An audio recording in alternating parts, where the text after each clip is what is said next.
Alright guys, we are here without further ado, not too much of a break, right back into the action. We have of course locked up aka Coray up against Futzehs Ballerinas.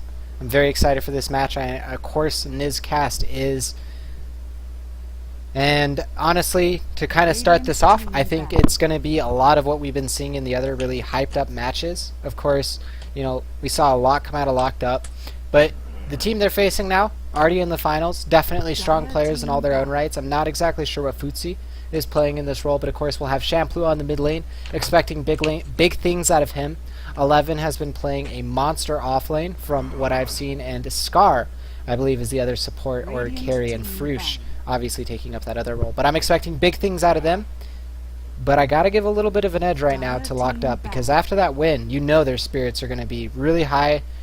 I mean, what a miracle play in a lot of ways. Like, that game came down to literally ancient HP. Yeah, it did, but you've got Locked Up or Coray Dota, they just got off of a long game. No real break, maybe a couple-minute break here. So they're going to be tired. They've played a long tournament, and now they just finished a long game. Whereas Futzehs Ballerinas, they were waiting nearly almost that entire game. They spent waiting for this. So, they're not rusty, but, they're maybe a little out of it, and they're going to have to get their head in the game immediately. So it'll be interesting to see which team kind of gets off to a strong start right off the bat. Well, we will see Shadow Shaman picked up here first. Before we get too much more into the draft, I have to ask you, Niz, personally, do you prefer the role or the position of coming off of a victory and getting straight into the game, or do you prefer the being able to sit back and watch your opponent knowing that you're going to be playing a winner between two different matches? Or a match, sorry. I would have rather played the long game. Okay. And, I hate waiting, so... So you think you value the hot hands? Sorry that they're out, but shout out to them. Great plays, great games out of them. But you prefer to have your hot hands, you're warmed up, you're in the mental state rather than being able to observe your opponent. So that is an age-old question that a lot of teams do debate, even up to this point, and will continue to debate for many years of esports to come. But we can actually get into this draft. It has developed pretty fully already. We of course see the first two bans being Faceless Void and Razor by Futzehs Ballerinas. Lycan and Brewmaster are the fire back. We do see the picks, Shadow Shaman first in this game, Death Prophet and Earthshaker being picked up immediately after. I believe Shampoo has played that Death Prophet at least 2 or 3 times today, so he's relatively warmed up. And of course, Locked Up, been playing this Tidehunter and Rasta every single game we've cast them, and they've been doing well with it too. Both teams getting drafts they like so far. Yeah, these are 3 out of the 4 heroes that we saw picked in the first 4 picks last game as well. Of course, Earthshaker ended up getting picked. I think he was picked 3rd for the Dire last game by Hot Handwarmers. But he was picked up 2nd here. I think that's right. He was picked up. But either way, Locked Up essentially picking the two same heroes already. So looking to basically have the same lineup, or potentially a very drastically different lineup than that. That will remain to be seen. Pugna is going to be the pickup immediately from Futzehs, so they want to go for more of a death ball strategy here with the push. Obviously, Pugna and Death Prophet bringing insane amounts of push. We have talked about many a times Death Prophet's carry potential as well, but what I want to kind of ask you, Niz, is when you're looking down the barrel of a 15-minute, we're going to win this game or we're going to lose it. 15 minutes plus or minus 10 minutes. Well, not plus or minus, but plus 10 minutes. What do you prefer? Obviously, Tidehunter is a great team fight start, but how do you prefer to answer those? Like team fight, split it out? Yeah, what do you like to see against death ball push strategies? I mean, obviously, Tidehunter's #1. Earthshaker's probably #2 that I'd want. It's really hard to engage into a Ravage. It's really hard, especially early game. Like, Tidehunter just has to position himself well. He doesn't even need a Blink Dagger yet. And Earthshaker is the same thing. Fissure, as long as you're allowing yourself to have the mana, I actually prefer to do 1 rank in Fissure, so I actually have more mana, and I have a much more powerful Echo Slam. So come level 6 or 7, I can do a lot more, whereas the more Fissure-oriented builds, your Echo Slam at 6 isn't really that strong. But yeah, Earthshaker is one of those heroes that's really strong against kind of that that early push. Um, I don't know. I don't know. There's a lot of heroes. Anything that's going to be able to clear a wave, or So but it put kind of sounds yourself like in you really like good to. positioning. Veno as well is So another you good. like to fight it, because like I know some Yeah. people prefer, like No. personally, I think fighting it is better from my studies as well as my personal experience with it. But some people do prefer to stall and split push and just kind of draw the game out in a long sense like that. But Ancient Apparition definitely says we're gonna blink, we're gonna ravage, we're gonna AAL, and if you're not set up properly while you're sieging, you're going to lose the fight. And if you lose that fight, you're not going to be able to push, and that's where your lineup doesn't have anything else to offer. Skywrath Mage will be the return pick here, and Skywrath Mage does give them a lot of utility in regards to this. Obviously, they already have the Pugna Ward to help zone, but Skywrath Mage, again, we talked about, he can just casually Ancient Seal Tidehunter.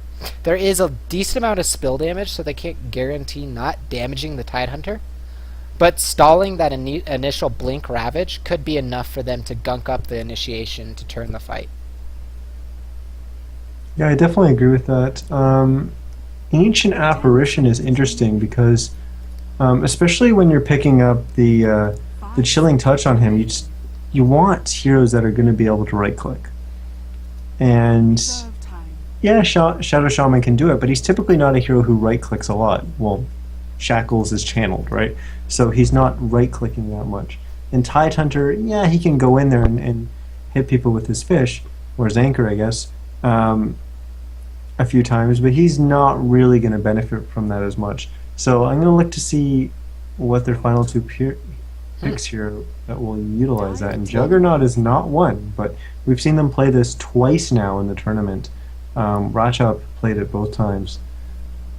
It is worth noting that obviously Pugna Ward can put a lot of cogs into this, as spin will cost more mana than it normally does.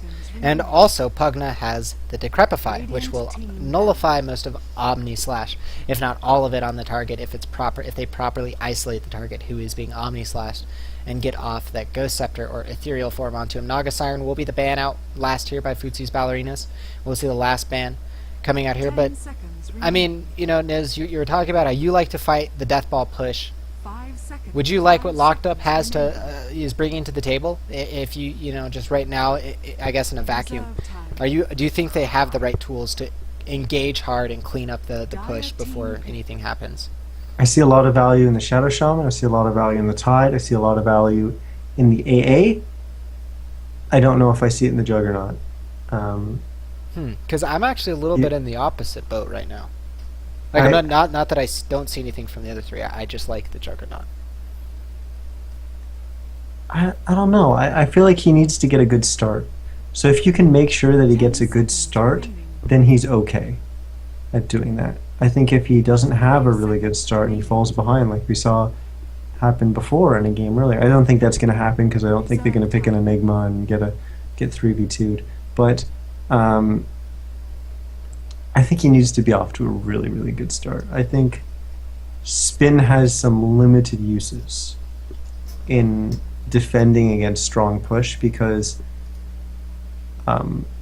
basically the way that if you're going to fight a strong push, you need to be able to position yourself really, really well in the team fight and counter them forcing themselves to get in position to damage a tower. And that's where, you know, a big Ravage can come out.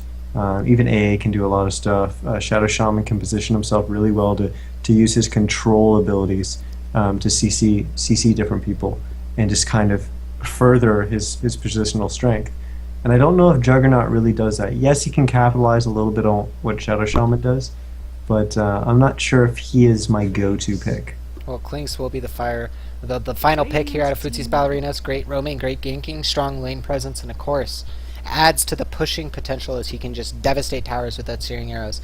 But to kind of throw out my logic here, the reason I like the Juggernaut is I'm also thinking he builds Blink, because I really like the Juggernaut Blink build, but Juggernaut can blink in afterwards and get a great Omni Slash on the target he wants to, and they're not going to be able to turn that back around, obviously, because the Ravage is going to be running, the AA ult's going to be running, and then he can just casually spin afterwards. And it just adds to that, I guess, discord in the fight. But you're right in the sense that, and this is something that I skipped over in my mind, if he gets shut down early, Juggernaut is just going to evaporate trying to get into position.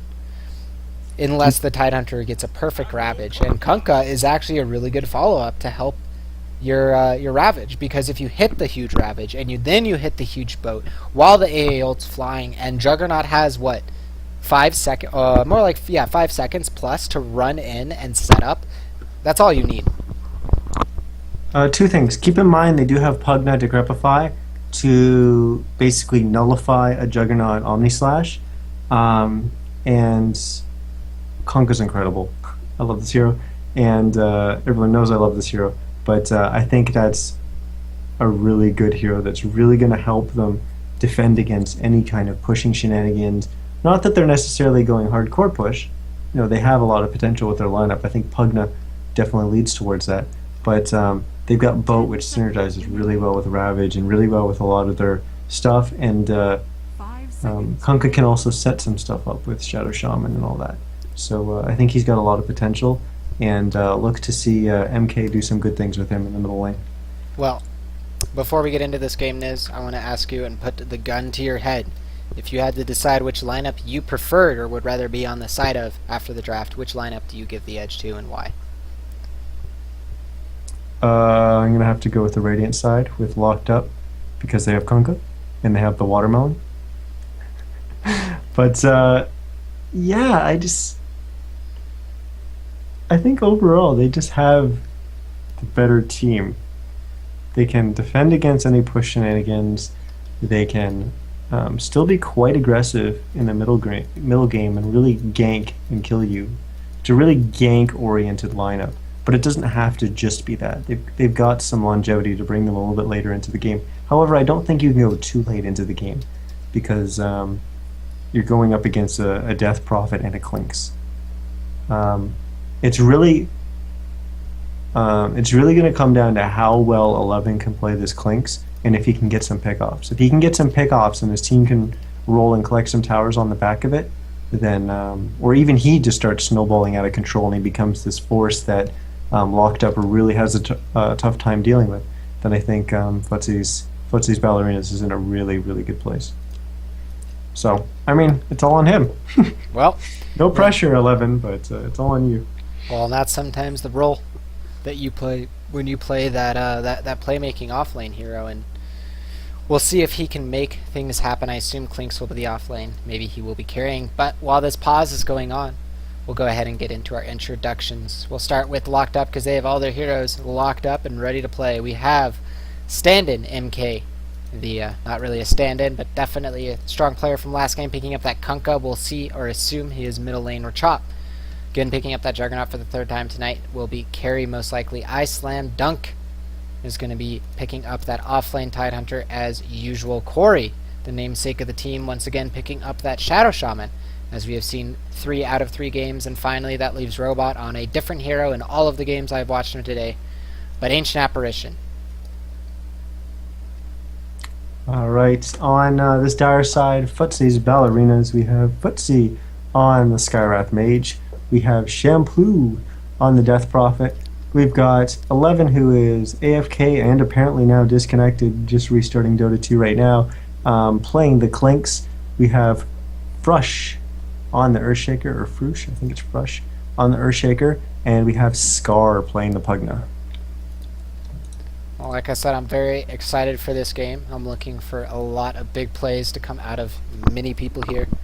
I was saying that oh my, the minimap. Oh god, the minimap is absolutely destroyed. But I was saying during the draft that I was going to be looking towards Shampoo to make a lot of big plays this game. But given that he is playing a Death Prophet, I think it really does come down to Frush and whether or not he can get those counter initiations. And of course, honestly, the Pugna Ward positioning might make or break a lot of these fights. If the Pugna Ward is able to go unabated for the entirety of the fight, it makes a huge difference. And I know you touched base on this a little bit, but I really just think at this point in the game, it's going to come a lot down to, you know, the individuals with the biggest playmaking potential. Tidehunter and Coray for... Actually, you know, MK could make... You know, Kunkka is one of those heroes that I don't think a lot of people generally talk about as a playmaking hero because he can usually is follow-up, but with the new X mark spot build, I definitely think Kunkka can literally decide a game by himself because of his gank potential, roam potential, and obviously the follow-up and damage coming out of boat. But they are going to end the pause and this game can get started, so no matter what we said, guys, no matter what we've said, no matter what will be said, this game is going to start and is going to go the way that it does. Again, this is the Thursday Semi-Pro Cup Series. This is the finals. Winner of this team will be marked the victor of the 60-so teams that were signed up today. And it'll mark the end of this tournament and bragging rights for them as they move into the rest of the week looking to win that Sunday Cup as well. And now Coray maybe getting spotted out. No. As of course they did not see him rotate up here at all. He's going to hide there and get in a good position for possibly the aggressive tri-lane again. And I guess that's 3 out of 3 games as well for them running an aggressive tri-lane.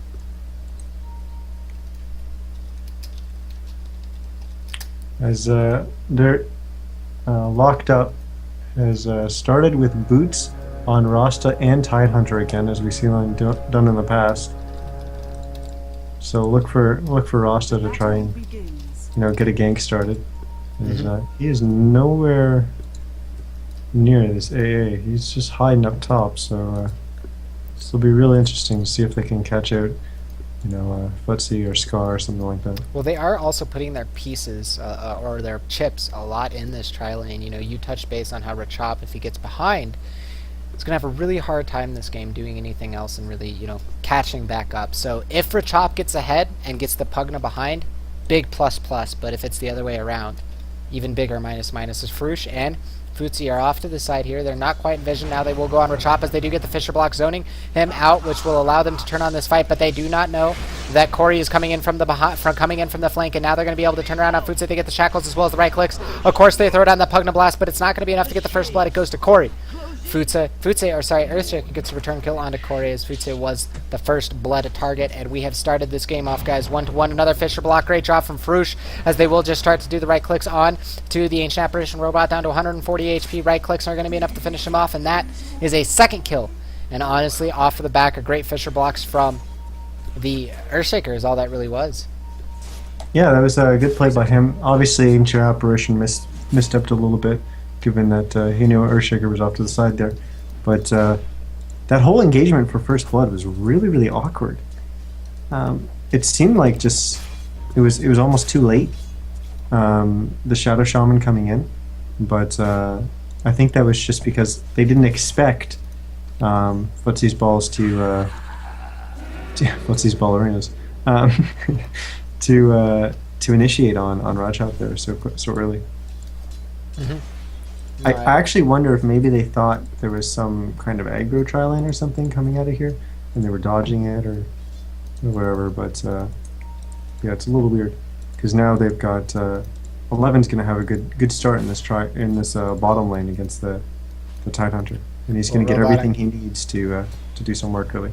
And Robot on Coray are going to attempt to gank here. Good move by Shampoo, to back up and hide, knowing that these supports are missing. They do have this ward down in the lane by Clinks to see that out and scout that out. However, Coray is going to run around to the other side and looks like they want to potentially attempt a wraparound on 11, which would be a very smart play. Actually, instead, he looks like he wants to snipe the Bottle Crow that will probably be coming out of Shampoo, but it doesn't look like he actually wants to. Maybe some action bottom lane? No.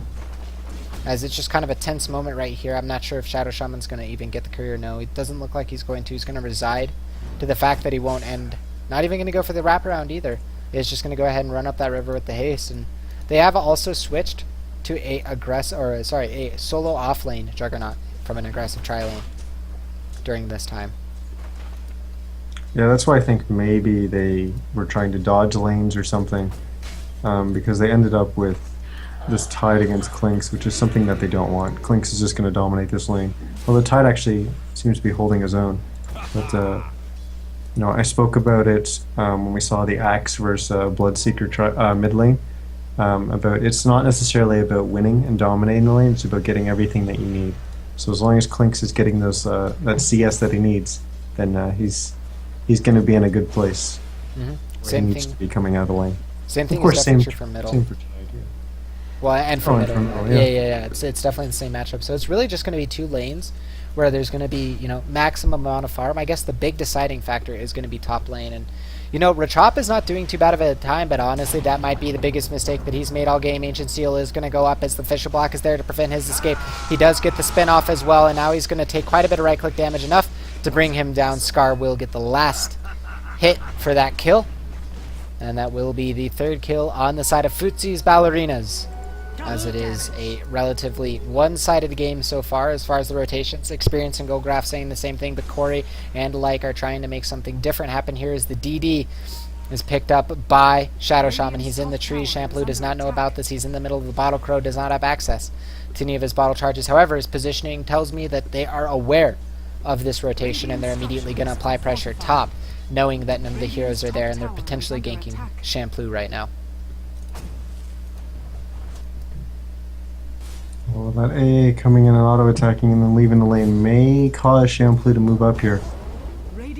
Yeah, this could open the door for Coray to come in. Yeah, and it looks like he is going to take that opportunity. He's going to run in with the DD. He throws the first right click, followed up by the Shackles, taking quite a bit of damage from this tower. He will end up sacrificing himself. The question is, no, Shadow Shaman dies to the Dire before Shampoo goes down. Shampoo does not get the kill for that, but the Dire also splits the gold, so a little bit of a back and forth there. Futzehs will not nab this kill, but I guess to clarify my thoughts, Shampoo gets the experience, but does not get the lion's share. The gold, and actually X into boat, followed up by the Torrent, is going to be a free kill, as Futzehs absolutely gets evaporated in the middle lane. However, Farouche does not like this and wants to turn this around. 2 charges of Chilling Touch are on Ancient Apparition. He's going to turn around and use it onto Scar. Shampoo will TP back in the middle lane, going for that standard Death Prophet build, level 6 Exorcism, rather than that, Koikfa build where we see 3.304 and then into the Exorcism. But there is the Pugna Ward, followed up by that Exorcism, and their push is going to be incredibly strong. Coray taking quite a bit of damage from that Fisher, as well as using his own Ether Shock, but that does pull the Creep Wave back. However, this tower is still going to take an insane amount of damage between Blast from Scar and Exorcism from Shampoo. Yeah, here they are showing, that they want to push down some towers here. And they're going to get an early one, and probably one of the most important towers on the map, right off the bat. So that's a good start for Futzehs Ballerinas. And honestly, the ping already comes out too from Locked Up. I just saw them ping that bottom tower. I bet you they're saying right now, okay guys, we want to defend right here, right now. We have Ravage, we have Boat. If they want to push into this tower, which is exactly what they're going to do, they're going to push into our ultimates, and even Juggernaut picking up a level 6. So if there's going to be a turnaround, we're going to be seeing it here, as Robot is trying to avoid this rotation. Of course, Kunkka has his TP and bottle charges. The question is, does Tide die before this starts? And again, I Slam Dunk making a good decision, knowing the team's not there, hiding in this. However, this ward will spot out when he does move out. The question now becomes if this initiation is what they need. The Death Ball push has started 6 minutes in this lane. There is going to be possibly, just a trade. Tidehunter runs away. Middle tower for bottom tower. Actually, TP to try to stop this, is obviously they could with the Fortify. Bottom tower will fall for free now, as top tower does not go down either. So great plays, honestly, from Futzehs Ballerinas, netting 3 towers in a row, no trade, and besides some hero kills back and forth. Yeah, as what we actually saw there was that ward that you said would spot out when Tide actually stepped out. As he stepped out of those trees and started to back in the middle lane, there's going to be a boat or X into boat, followed up by the Torrent, dealing quite a bit of damage to Farouche, but it's going to be turned around as Futzehs TP's in. Futzehs TP's in, gets out the Concussive Shell as well as the Arcane Seal, and now Pugna starts sucking down on Ancient Apparition, 100 HP, but the Arcane Bolt followed up at the right clicks will be enough to clean that up. And again, 3 towers unanswered here, and another kill, now setting the scoreboard 3-5.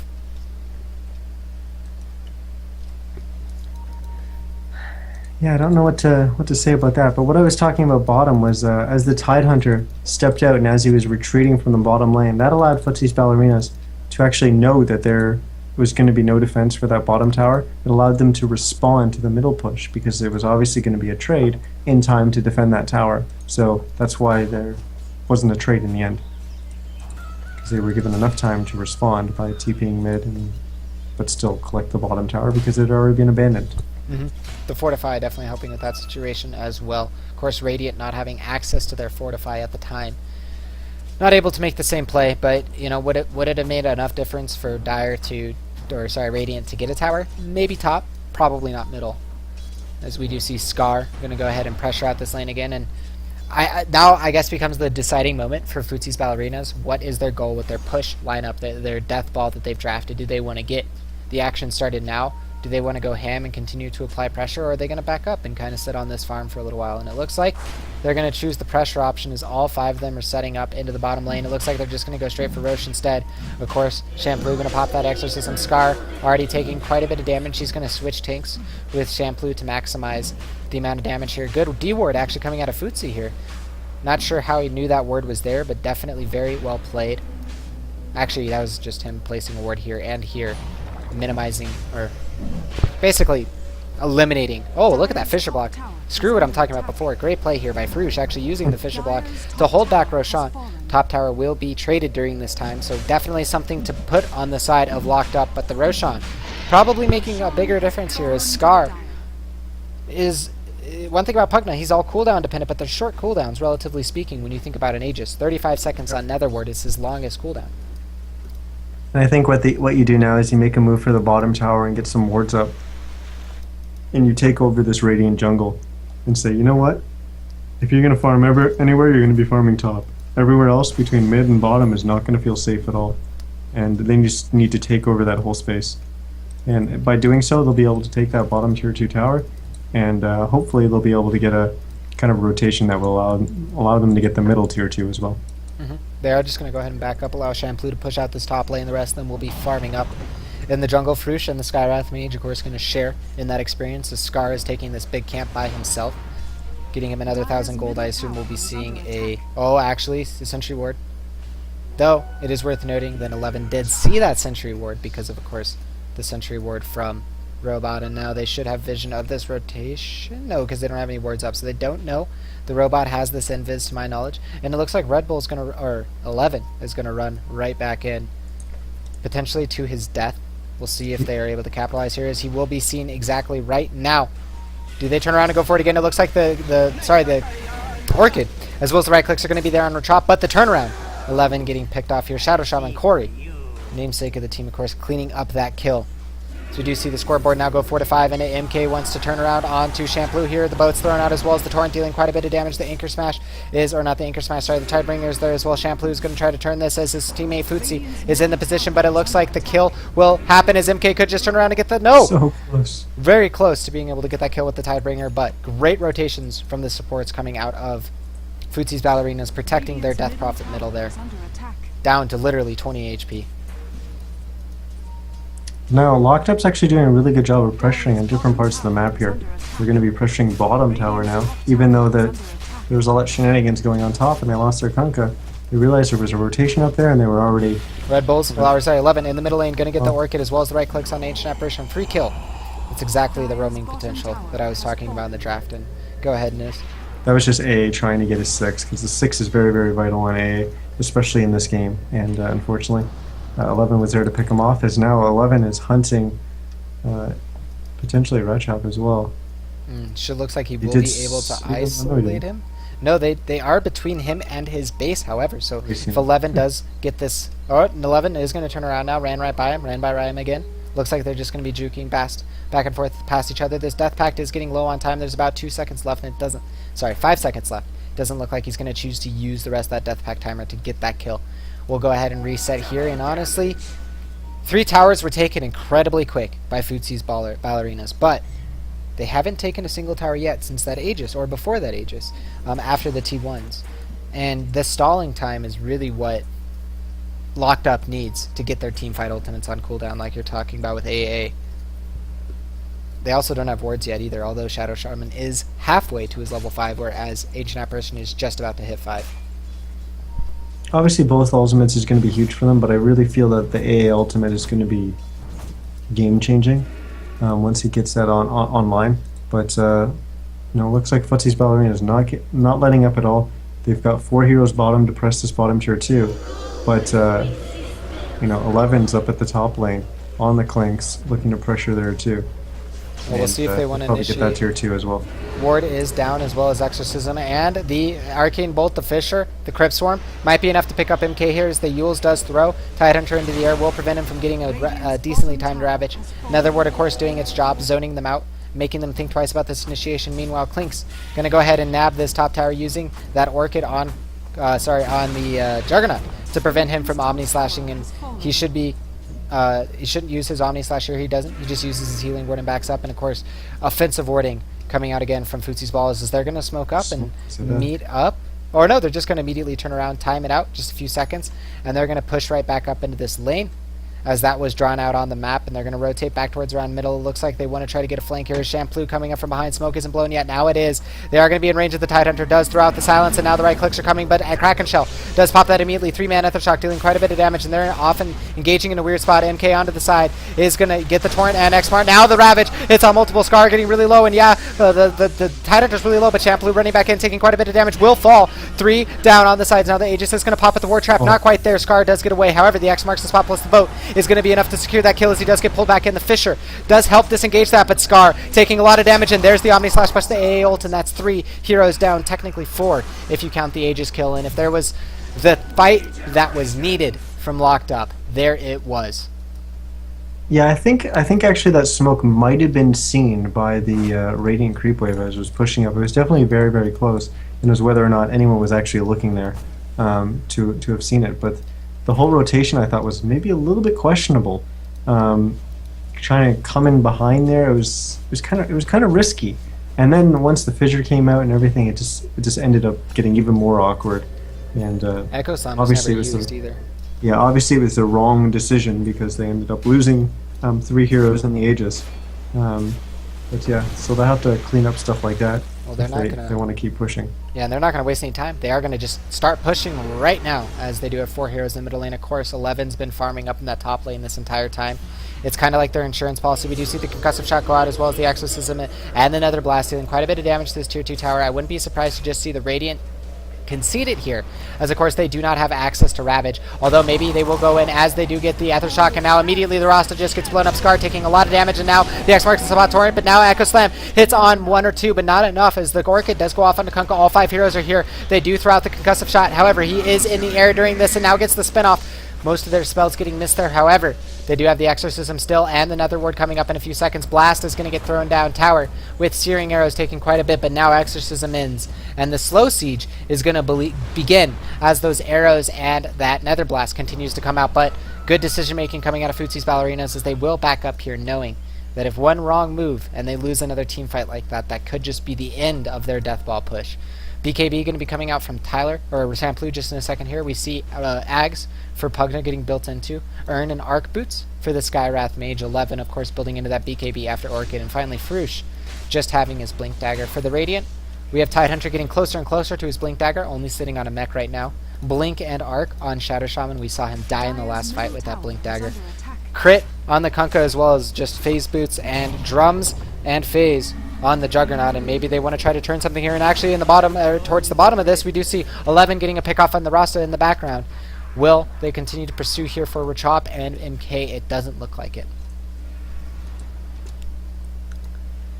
Yeah, I said there was going to be a lot of pressure on 11 to do a lot this game, but he's only 2-1-0, and yeah, he's put some pressure on the map, but he hasn't been that standout performer that I said that they were going to need.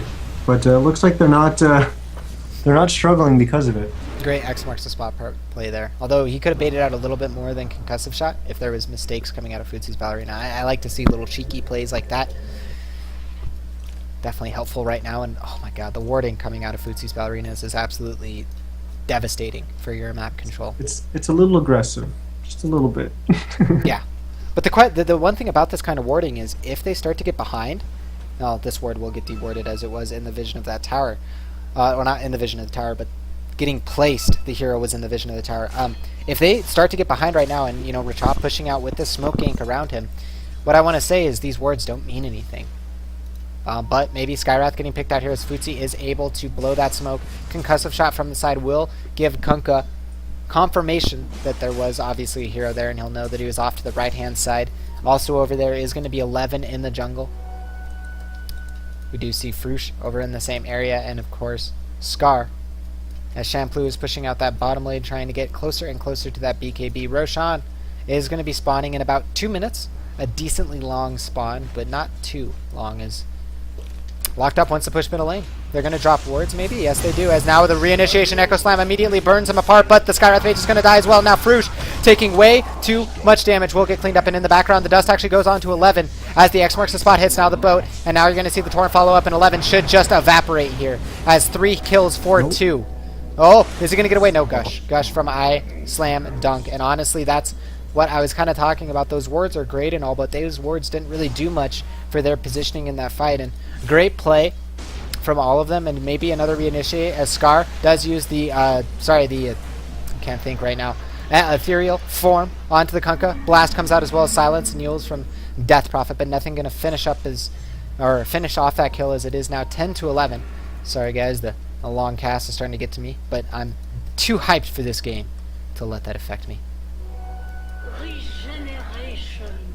Yeah, I've got a cat next to me that likes to keep trying to get a few words in here, so I'm trying to calm her down so she's not interrupting. But yeah, well, we've seen Futzehs Ballerinas. They're off to a decent start. They've gotten all the tier 2 towers down.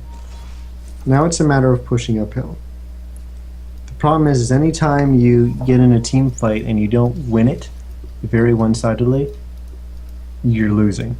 Well, actually, we might see Rachop get picked off here, and that's the kind of kills they need to continue to go for. So Orchid onto him, as well as the concussive shot. Orchid is about to end, however, and that will mean he can just go ahead and spin TP. Will he get away? Yes, 162 HP, as the right clicks from Clinks were not quite enough. He didn't have Death Pact up during that Orchid, which might have been the other deciding factor in that escape. I do think there is some weird scenario where when this game goes really, really late, Futzehs Ballerinas comes back into this, and they've got some strength and some potential there. Coray does get the hit on that hit on the tower as Shampoo did TP in to try to deny it, but now Shampoo will be able to farm these wards as well, so definitely worth noting. But what I was trying to say earlier, Niz, is you know, like you said, Futzehs Ballerinas got off to a great start here, and you know their death ball push was definitely looking very strong and continuing to do a ton, but I'm starting to get those feelings of that inkling feeling where the push strategy is starting to stall out, and that's a big deal. And actually, I did hear Orchid, not sure where it is. No, it is just going to be on Roshan to help amplify the damage they're doing. But yeah, I guess you are kind of in the same boat right now. You're kind of scared for Futzehs Ballerinas as their push is just going to slowly peter out. Yeah, it's getting late. You know, 15-20 minutes you want to be getting close to pushing a tier 3, if not having already pushed, taken down a tier 3, and they haven't been able to do that. Is it over? No, not at all. Not by any means. There's still plenty of time for them to push some towers down, but it's unfortunately getting, the later and later this gets, the worse and worse it looks with them. But you know, they've got Death Prophets, a hero who can do a lot of work in a team fight, and they've got Clinks who can very quickly eliminate some of the heroes on this locked up side. You know, you've got A who can drop almost immediately. You've got Rost who can drop almost immediately. Those two heroes alone, like, just getting eliminated by just Clinks is can be very, very valuable. But 11 has to find the space to do that. And he doesn't have the Blink Dagger that we've seen, you know, popularized by Eternal Envy. Maybe he's going to work towards getting that, but he's got really no way to get in the back and really eliminate those heroes, because you're pushing uphill past a tier 3, which is very difficult to get into that position. Well, on that note, major item pickups, we do have a BKB on Death Prophet. Of course, we do have the Aegis on Scar, and we have a BKB on to the Clinks. Definitely a big moment in this game is that Daedalus, though, on Kunkka is a huge difference. If they get one good crit cleave with a 4-man boat, 4-man ult, it's going to be GG. And, you know, honestly, right now, at 22 minutes, right when you got that Aegis with this kind of push, you're forced to back up before you even attempt the high ground push. This is when it starts to become really hard for your team, because, again, this is why these strategies, it was great at TI, but once you know how to play against them, it's really hard to actually win the game, because the other team is just doing exactly what they need to. They need to wait. They have team fight. They're going to win this late, and now they're going to move out onto the map, knowing that most of them are spread out, and might be able to actually get some picks here. As the blink forward from the Tidehunter will be able to get the gush. Maybe the fog from Futzehs is pretty strong, and he does actually use that smoke to help him escape there at the end. Of course, AL is just going to fly straight to the fountain as they were attempting that gank heroes will reconvene for Futzehs Ballerinas, but again, they don't want to be the ones split pushing and spreading out the farm. They want to push together and get racks quick. Looks like they're going to be smoking here as well. They're all kind of gathered up, and there's been a ping. No, maybe not. It only is Futzehs smoked up. They do not have another one actually right now, and oh, maybe Red Bulls. Or sorry, I always think Red Bulls when I see 11. He might get picked off here by... Oh, actually, really good play here by 11. Knows he's using the X marks the spot. Will just wait here, but Kunkka's actually going to juke and drive around the trees a little bit. And oh, a little bit of a misplay coming out of 11 as he does miss death packs there. Orchid is a little late as well, and so now that is obvious. Now Rachop trying to get them to make a little bit of a mistake here as we do see the Ancient Seal. No, it's not going to get off in time, in this silence is off the mark by Shampoo as the spin was already in effect there, and now Scar might be losing the Aegis in the middle lane as the Gush as well as the right clicks are there. I Dunk is moving up. I slam dunk. Ward goes down by Scar, and it looks like this is going to be the beginning of the actual push, as this might just decide the game as a whole. We do see Kunkka moving forward, of course, with that X marks the spot on himself so he can move forward, get that right click. Scar losing half of his HP from it. Fisher comes out, but he's just immediately going to get pulled back. Death Prophet ulti going, but not doing anything right now. Half duration is, or is it right now? It is half duration. X marks the spot again, coming out of Kunkka as he wants to run forward. The wards are actually going to trap Shampoo. He throws himself in the air, and the Blink Echo Slam from Foosh, but the Blink Ravage is even huger as it hits on all 4 heroes in Nakan. They turn this around. The Omni Slash going out as well, dealing quite a bit. There's 4 heroes in the background as the Tidehunter does fall, and so does the Rasta, but now Scar is going to lose his Aegis. Rachop is chasing down Shampoo, only needs one more right click to get that kill. Won't actually be able to get it as the 11 is able to block him out, but Scar in the background is isolated and now going to be able to get picked off as he's throwing out that life drain, but it's not going to be enough even with the Aghanims. It looks like 11 wants to try to turn this around. They do get the kill on MK, but all they did was trade a T2 for 2 kills, an Aegis, and all of their ultimates. And again, the team fight pushed, and I know, you know, maybe I sound like a broken record, or maybe I sound like I'm against Futzehs Ballerinas, but that's not really what it is. It's just this team fight is the answer, and the longer this game goes, you're going to see those trades become more and more inefficient. Yeah, that was actually a little unfortunate. It looked like they were just going to get the tier 3 tower, but they were going to get it in the next Nether Blast from Pugna as he was stepping up to do it. And Shampoo actually stepped up and then got trapped. And that actually was what caused that fight to happen. I think Pugna could have just walked up and Nether Blast, as he was going to do, it'd be perfectly fine. He was positioned really well to do so. And unfortunately, Shampoo got caught out, and it resulted in them losing 2 heroes, I believe, and only killing off Kunkka. But they did happen to trade that Aegis as well, which is not something that they want to do. That's something that they'd like to hold on to. Not that, you know, they'd be willing to trade that for a tier 3, but, you know, I think they'd much rather still have it so that they could go for a Rax or something like that. Well, they might go ahead and go for the Rax anyways. They know Ravage is on cooldown. They know multiple abilities are on cooldown, but Futzehs might get picked up before this fight even starts, and that would be a huge change to the way this fight is going to break down. Of course, the Yules goes up onto Tidehunter, stalling that out, but now the X marks the spot as well as the Torrent should be enough. Shampoo already used his Yule, so it's not there, and of course, great Force Staff, actually forcing him out of the AA Blast. However, it still is on Scar, taking quite a bit of damage. Remember, he's the one with the mech, so he's not going to be able to heal himself out. A great Fisher to help disengage, and in the background, 11 taking advantage of the chaos to get that free pick. Of course, I Slam Dunk might be in trouble here as the Echo Slam comes out from shooting on 2, and now Tidehunter is down, and on the right side, Rachop getting a lot of a lot of split push getting done here as he does get a 2 towers, but is that worth the racks? I don't think the answer is yes in this situation, as we do see Kunkka still alive. He could try to defend here. Rachop, of course, gets that tower. Looks like he's going to try to run in here at the end of his X marks, but no. There you go. That's how 11 gets in behind and starts picking off heroes. Just Apparently, it just doesn't happen in the base. Only happens when there's chaos outside of it. Yeah, there was chaos. There were people getting split all over the place, and 11 was just in the background collecting kills. But he was part of all 3 kills there. However, we do see the gem pick up by Kunkka, and that is going to help a buttload when it comes to dealing with this Clinks. They actually they've had that gem for a little bit of time. AA picked it up earlier, and they actually lost it in the in the push for the tier 3. They lost it, and it actually dropped on the ground, and then one of them picked it up again. I don't know which one of them, but yeah, then obviously they were doing a little bit more dewarding, and then with all the hectic stuff going on, Kunkka ended up picking that up as it dropped on the ground, probably from the AA again. As I did spam out, Klinks does have that demon edge. Thank you. He does have that demon edge. Very important item, as he will be moving into that crit next, the mini crit plus the recipe. And his own Daedalus does make a huge difference, as he is able to burst down targets even quicker. But again, I guess it really just does come down to the team fights again. I mean, it's not completely over for Futzehs Ballerinas. I kind of wrote them off, but in a lot of ways, that Klinks is a great late game, mid late game, early late game insurance policy. And the BKBs are helping a lot against the Ravage too, but we're going to have to see if it's enough for them to close out this game. I definitely wouldn't write them off at all. I mean, that fight was absolutely huge for them. They ended up getting racks on the back of it. The problem is how do you then recreate that same situation? I mean, that, like I said, that was 11 getting in behind and doing work on the Klinks. How do you recreate that situation when you're trying to push uphill through a tier 3?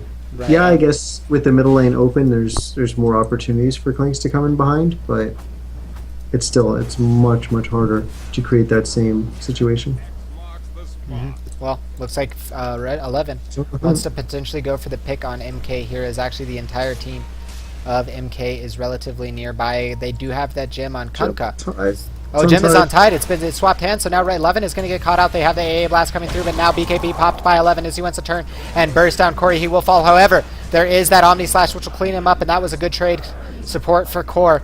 Stalling the push for a little bit longer, and Tide's not done yet. He says your support's going to die too. Futzehs tries to TP out here. Will he be able to get it in time? He does.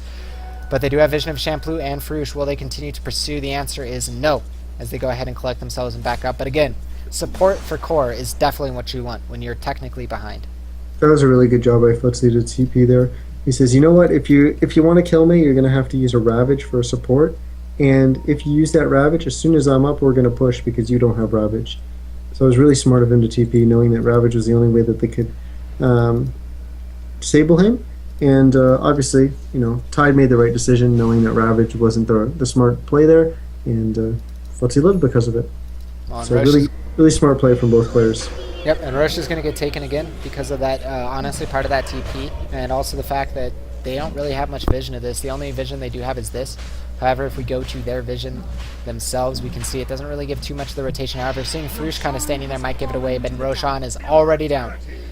Aegis going, of course, to Scar, and I believe the cheese will go to Shampoo, and yes, it does, as he picks up a Heart of Tarask plus his BKB. It's going to be very hard to kill off this Death Prophet. However, if they can fight the Death Prophet when her ulti is not running, that tankiness on Death Prophet really just doesn't matter. Yeah, they definitely have a lot of gold on this Death Prophet and on the Klinks, for that matter. But they've got to find a way to close this out. I don't think they can sustain this for as long. I think there's going to become a point where Kunkka crit just becomes so scary.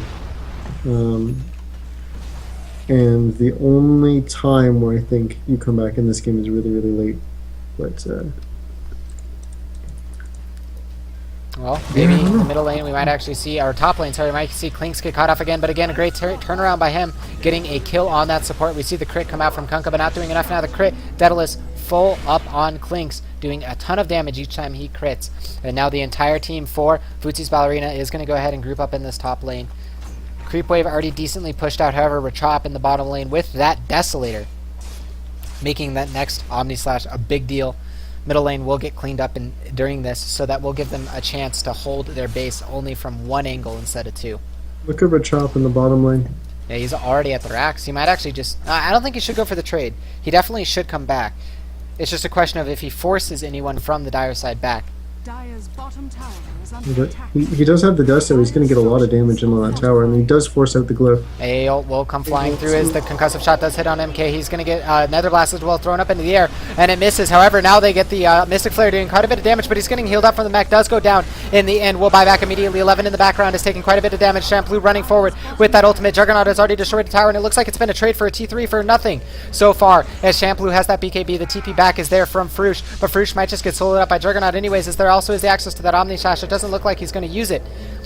as the rest of his team is TPing back now, and maybe they try to go for this trade here. Actually, it's just 11's going to burst down, hit both 11 and maybe even Scar here, as he does have access to that right click, does get it. Now 3 seconds until the spin TP, and then he can go ahead and get out for free. And remember, they have no BKB disables for Chop, making some really huge plays here.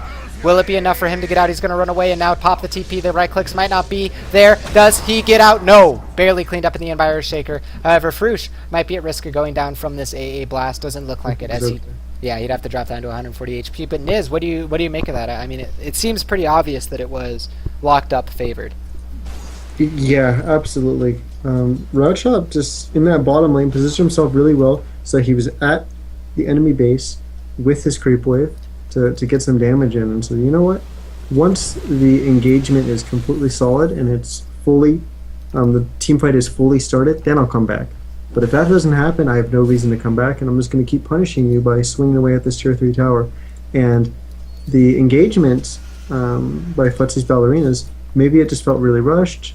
I don't know, but it didn't really happen. It was like, it kind of tried to happen, but then it didn't, you know. It looked like Tide was going to get off a big Ravage, but 11 threw out a good silence from his Orchid to disable that, and then it just kind of ended. Everyone just kind of backed up and went away. So, I don't know, they weren't focusing the tower, and they weren't fully engaging on the heroes, so And even in the more, end, nothing happened. and a little bit more to your point, and something I just now noticed, and this is going to be stroking the egos of Locked Up, as we do see Kunkka in the bottom lane might get picked off here. Does go ahead and just use his X to get the hell out. But they didn't use Ravage or Boat in that fight, and that just shows the composure. They know they were going to win that fight. They knew they had Rachop applying that split pressure mentally to Futzehs Ballerinas, and so they still have Ravage and Boat coming for this next high ground push.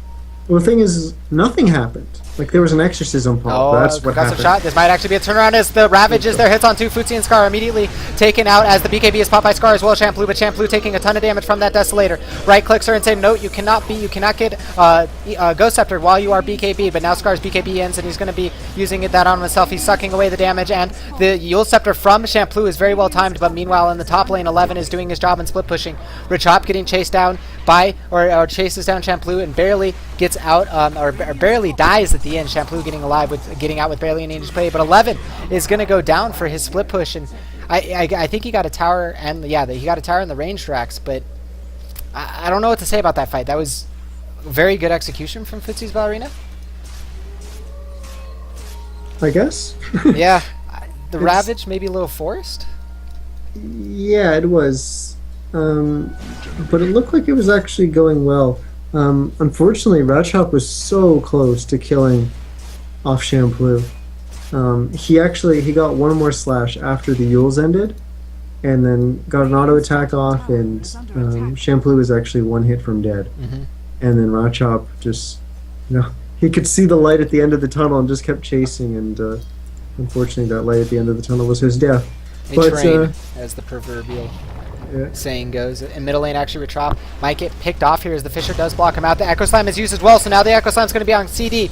Cold Feet onto Frush as the Echo is actually chasing, as well as that Arcane Bolt. They are going to also use the Mystic Flare here, and meanwhile, MK is just applying his own split pressure, which is going to be another tower in their favor. No, it's not actually going to fall, but it is going to pull them back and delay the push for just a little bit longer, giving them access to more items. And this game is very interesting. I think Futzehs Ballerinas is doing a very good job of getting the most out of their heroes as they can. Scar did a really good job with his life drains during that fight.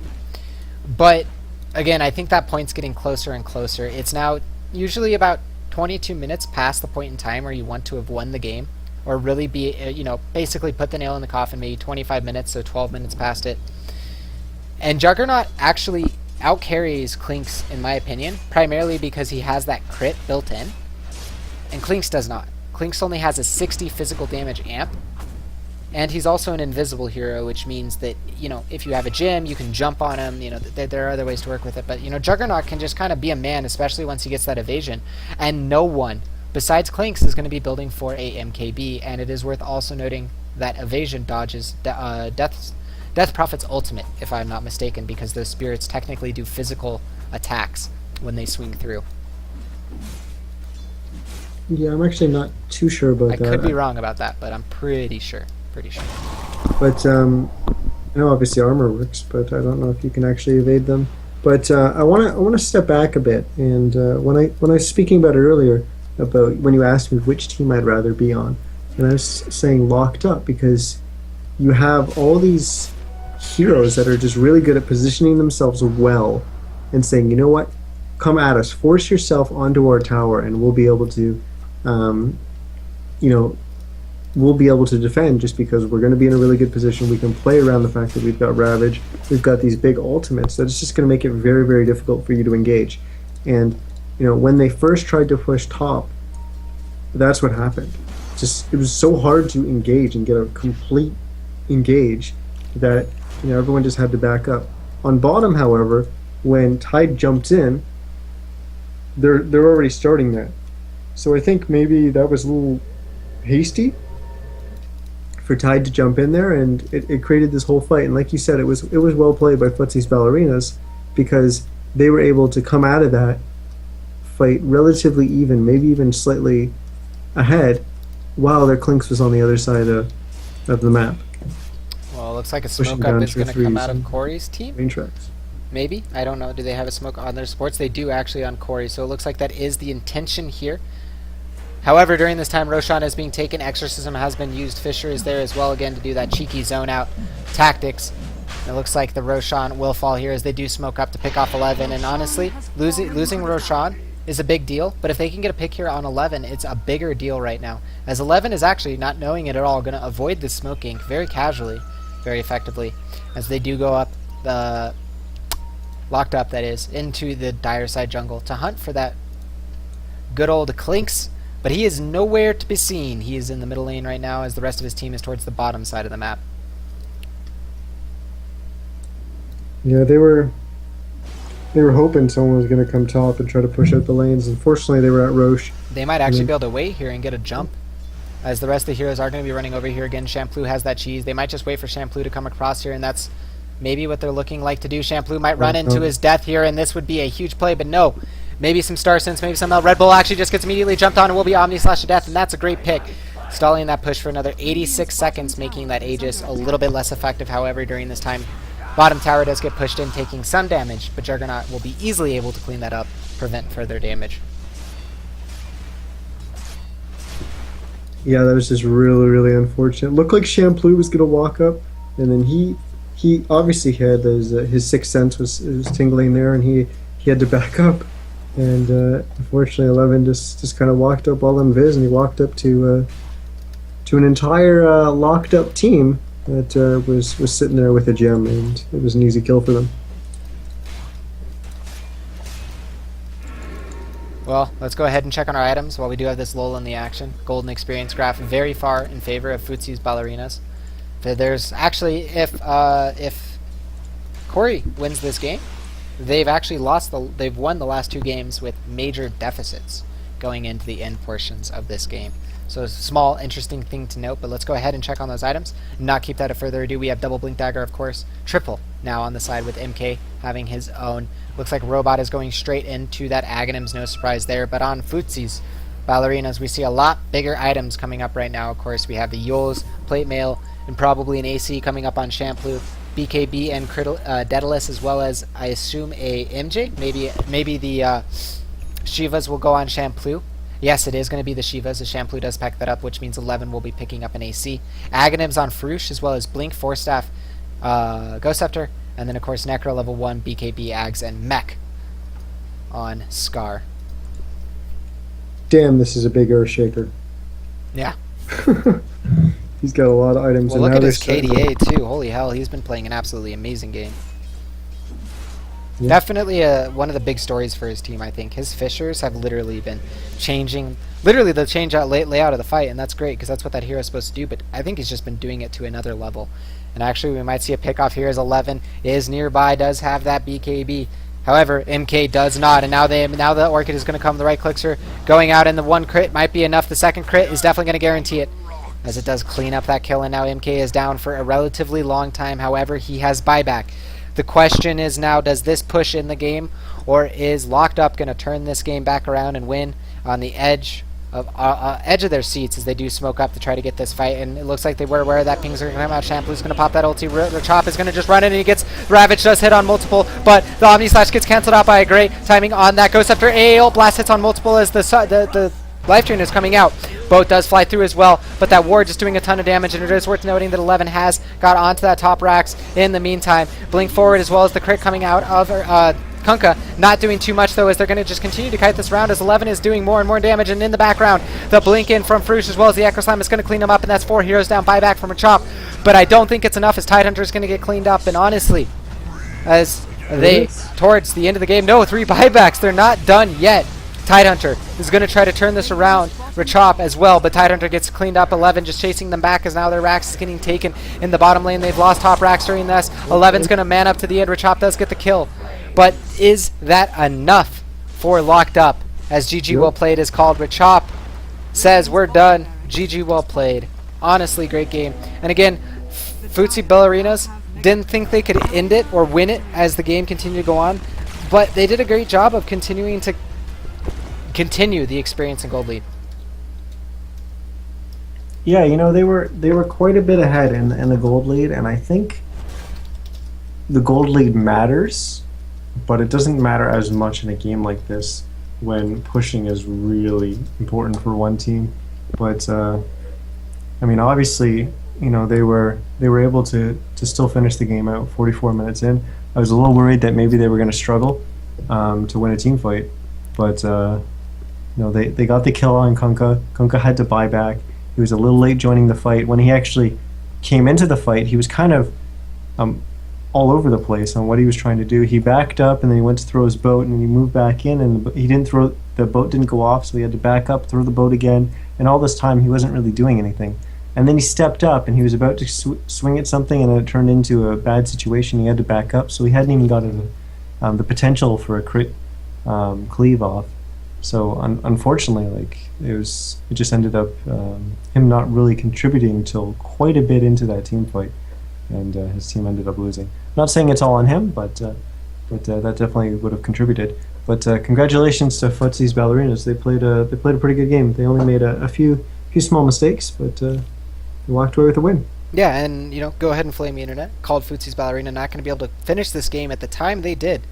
But again, great job from them using their heroes to literally the end of when those heroes, you know, start to fall off. Clinks being the only one that does it. But that does it for us tonight, guys, and this Thursday's edition of the Semi-Pro Cup Series. Again, congratulations to Futzehs Ballerinas as they win out of the 60 teams that competed. If you guys enjoyed this cast, this commentary, please check out my Twitch channel. If you're already there, just follow below. Also, check out my YouTube/Dota RaptorZ. All of the VODs will be uploaded there, so you guys can watch them, check them out. And of course, you can check out my Twitter, where I will keep you updated at Dota RaptorZ. And even more importantly, guys, give a lot of love to Nizcast, my co-caster. Awesome guy. Check out his Twitch at Twitch/Nizcast. Mainly his Twitter, because he will be updating you guys about his casts and the stuff that's going on in his life. And of course, his YouTube at YouTube/Nizcast. And if I didn't say it, his Twitter is at Nizcast. Should be relatively obvious, because it's pretty much the same for both of us across everything to make it easy for you guys. But yeah, I'm done being long-winded, and that sums it up for us. Of course, once again, congrats to Futzehs Ballerinas. Excited to see them on Sunday and see if they can pull out another victory.